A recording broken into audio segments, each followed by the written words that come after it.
जय माता दी सभी को। हर हर महादेव। आपका हमारे YouTube चैनल माँ काली दरबार में बहुत बहुत स्वागत है। सभी भक्तों का माँ के इस दरबार में बहुत बहुत स्वागत है। और मैं आज आपके लिए एक बहुत अच्छी जानकारी लेकर आया हूँ।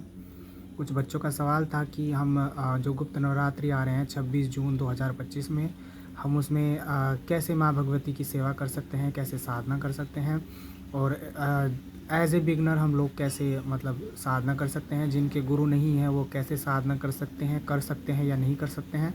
इस टॉपिक पे आज हम बात करेंगे।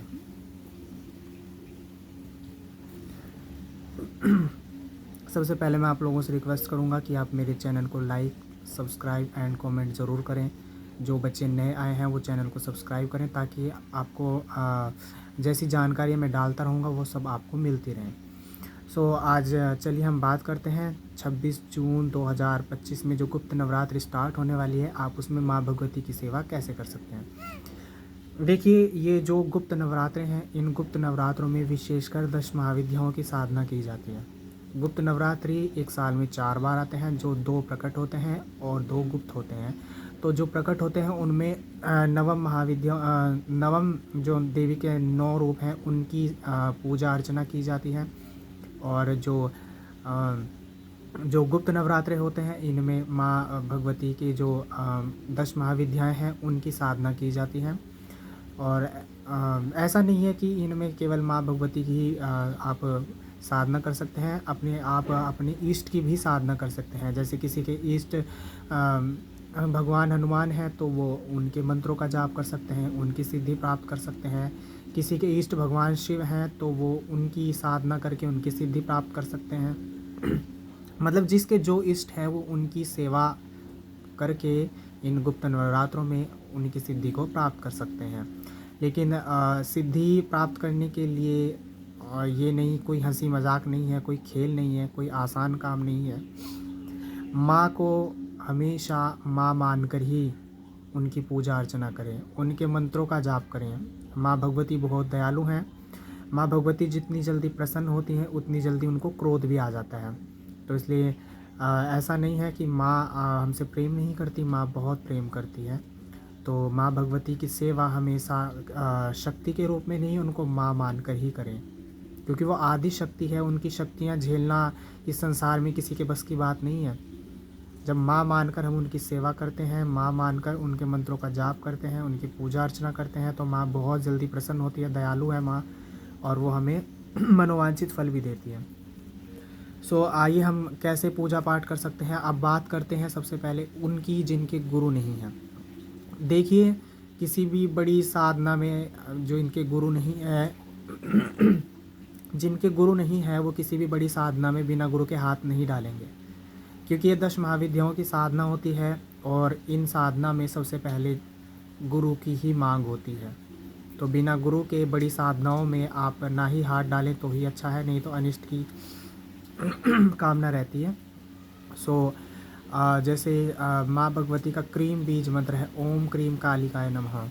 आप इस मंत्र की साधना गुप्त नवरात्रि में कर सकते हैं। जिनके गुरु नहीं है तो वो क्या कर सकते हैं, वो भगवान शिव को गुरु मानकर इस मंत्र की साधना कर सकते हैं। उनको करना क्या है, वो सबसे पहले या तो एक दिन पहले वो भगवान शिव के मंदिर में जाएं और वहाँ मंदिर में जाकर भगवान शिव को स्नान कराएं, उनकी पूजा करें। और उनको उनकी पूजा करने के बाद आप उनको वहाँ पे बोलें कि भगवान शिव मेरे गुरु नहीं हैं, तो मैं आपको गुरु के रूप में धारण करता हूँ, ग्रहण करता हूँ। आप मेरा मार्गदर्शन करें। जब तक मुझे कोई गुरु नहीं मिल जाता तब तक आप मेरा मार्गदर्शन करें। और भगवान शिव को ऐसे वहाँ पे बोल के आएँ और वहीं पे बैठकर कुछ देर के लिए ओम नमः शिवाय का जाप करें या फिर ओम शंभु गुरुवे नमः। ये दोनों मंत्र भगवान शिव के ही हैं। इन दोनों में से जो भी आपको ठीक लगे आप उन मंत्रों को भगवान शिव को गुरु मानकर उनके मंत्रों का जाप कर सकते हैं। जैसे एक मंत्र पंचाक्षरी मंत्र है ओम नमः शिवाय, या तो आप भगवान शिव को गुरु मानकर इस मंत्र की एक माला जाप करेंगे। और अगर आप ये नहीं करना चाहते तो ओम शंभु गुरुवे नमः, ओम शंभु गुरुवे नमः, ये भी भगवान शिव का मंत्र है। आप इस मंत्र को भी भगवान शिव को गुरु मानकर जाप कर सकते हैं। सो आपको कैसे करना है कैसे साधना करनी है। जो प्रथम नवरात्रि गुप्त नवरात्रि का जो प्रथम दिन है 26 जून 2025, उसमें आपको सुबह सवेरे जल्दी उठकर नहा धोकर आपको मंदिर की साफ़ सफाई करनी है। और फिर उसके बाद आप एक लाल चौकी लगाकर उसमें माँ भगवती, भगवान शिव और भगवान गणेश को विराजमान करेंगे। माँ को चुनरी अर्पित करेंगे।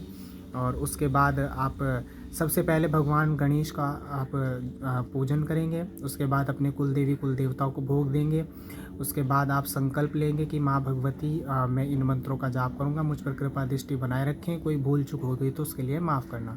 तो आप भगवान गणेश को पूजन करके आप एक माला भगवान गणेश की मंत्रों का जाप करेंगे। ओम गणेशाय नमः ऐसे करके, या ओम गंग गणपते नमः, इन दोनों में जो भी आपका मन करे, जो आपको जल्दी कंठस्थ हो, उनमें सबसे पहले आप एक गणेश भगवान की माला का जाप करेंगे।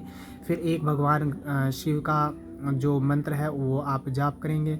फिर उसके बाद ओम क्रीम कालिकाय नमः, आप इस मंत्र की माला का 9 दिन तक यथासंभव जाप करेंगे।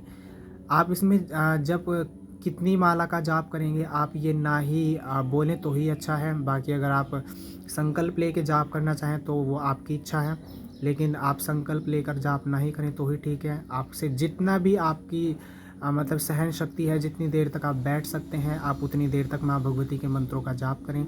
ओम क्रीम कालिकाय नमः। माँ भगवती बहुत दयालु है। ये क्रीम बीज मंत्र है, ये बहुत शक्तिशाली मंत्र होता है। ये इस तरीके से होता है क्योंकि इसमें माँ का क्रीम बीज मंत्र है। और बीज मंत्र ऐसे होता है कि जैसे हम कोई फल का या किसी सब्जी का जो बीज बोते हैं, तो बीज होने के बाद जब बोते हैं तो वो एक पहले पौधा बनता है, फिर पौधा बनकर वो पेड़ बनता है ना। तो इस तरीके से उस पर बहुत सारे फल आते हैं, बहुत सारी सब्जियां आती हैं। तो इस तरीके से ये जो माँ का क्रीम बीज मंत्र है, ये ब्रह्मांड की समस्त वस्तुएं हम लोगों को, आप लोगों को प्रदान करने की क्षमता रख सकता है। ठीक है, तो आप बीज मंत्रों का जाप करेंगे माँ के। और आप इसमें यथासंभव अगर आप डेली हवन कर सकते हैं तो आप डेली हवन करें। डेली नहीं कर सकते तो 9 दिन कंप्लीट करने के बाद आप 9वें दिन साधना की पूर्ति हो जाए, साधना पूर्ण हो जाए, तो आप फिर माँ का हवन कर सकते हैं। वो आपकी इच्छा है, या तो आप सामग्री से हवन कर सकते हैं या फिर लौंग के जोड़े से भी आप एक माला का हवन कर सकते हैं। और माँ को भोग लगाएं, हलवा पूरी का भोग लगाएं, माँ को लौंग बताशे का भोग लगाएं, इलायची का भोग लगाएं। और आप शहद का भी भोग लगा सकते हैं, खीर का भी भोग लगा सकते हैं। मतलब इसमें कोई ये नहीं है कि आपको यही सब लगाना है। जैसे आपका मतलब जैसे आपका मन करे, जैसी आपकी सामर्थ्य है, आप अपनी सामर्थ्य के अनुसार माँ भगवती को भोग लगा सकते हैं। आप माँ को 16 श्रृंगार अर्पित कर सकते हैं। आप माँ को नारियल चुनरी अर्पित कर सकते हैं। इस तरीके से आप नॉर्मली वे में माँ की पूजा अर्चना कर सकते हैं। और जो माँ का बीज मंत्र है उससे आपकी कुंडलिनी शक्ति, अगर आप अच्छे से जाप करेंगे तो माँ आपकी कुंडलिनी शक्ति को जागृत कर देगी। और अगर बहुत अच्छे से जाप करेंगे तो हो सकता है आपके सातों चक्र एक्टिवेट हो जाएं, क्योंकि माँ भगवती बहुत दयालु है। और ऐसा हुआ भी है, बहुत लोगों का देखा है कि वो जैसे गुप्त नवरात्रि में साधना करते हैं तो 9 दिन पूरे भी नहीं हुए, वो अच्छे से जाप करते करते उनके 7वें दिन में ही उनकी दिव्य दृष्टि जागृत हो गई। तो ये चीज़ें इसमें आप जब जाप करेंगे तो एक बात का खास ख्याल रखें। आप इस साधना के बीच में आपको बहुत सारे अनुभव हो सकते हैं, थोड़े बहुत डरावने अनुभव भी हो सकते हैं, आपको डरावने सपने भी आ सकते हैं। लेकिन इस साधना के बीच में आप अपने अनुभव को किसी से भी नहीं शेयर करेंगे, क्योंकि इनका नाम ही गुप्त नवरात्रि है। तो इनमें गुप्त में ये है कि आपको किसी को नहीं बताना है कि आप कोई साधना कर रहे हैं, कोई अनुष्ठान कर रहे हैं। आपको बस गुप्त रखना है। और इनमें जो भी अनुभव हों उनको भी गुप्त रखना है, क्योंकि देखिए अनुभव होंगे, माँ काली है, माँ काली को छेड़ोगे तो अनुभव तो डरावने हो ही सकते हैं। इसमें कोई बड़ी बात नहीं है। लेकिन इसमें कोई भी किसी भी प्रकार का अनिष्ट माँ भगवती नहीं होने देती, ये भी आप विश्वास रखें। ठीक है, तो आप इस तरीके से माँ भगवती की सेवा कर सकते हैं। और जिनके गुरु हैं वो अपने गुरु से साधना ले सकते हैं, क्योंकि गुरु मार्गदर्शन खुद से करते हैं। ये वीडियो मेरा इसलिए था कि जिनके गुरु नहीं है वो किस तरीके से साधना माँ की कर सकते हैं। तो ये बिल्कुल छोटा सा, कोई इसमें इतना बड़ा प्रावधान नहीं है। आप इस तरीके से माँ भगवती की सेवा कर सकते हैं। और ज़्यादा अच्छा होगा कि इन गुप्त नवरात्रि में आप माँ भगवती का जो दुर्गा सप्तशती का पाठ आता है आप उसका पाठ कर सकते हैं।